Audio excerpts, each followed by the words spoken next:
অনেকটা সময় ধরে এখানে একটা কাঠবিড়াল দেখতে পাচ্ছি। আপনাদের কতটুকু দেখাইতে পারবো জানি না।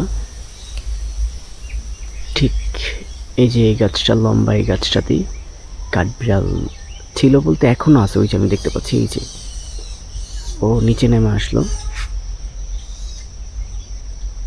এখন হয়তোবা গাছের পিছনে মানে ওই পাশটাতে আছে, যার কারণে দেখাতে পারছি না, বা কারণ ওর কাছে যাওয়ার আগেই ও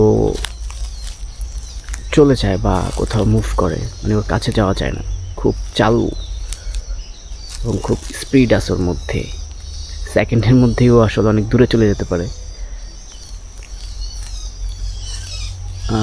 এই যে একদম রেখা বরাবর, এই যে ঠিক এইখানটাতে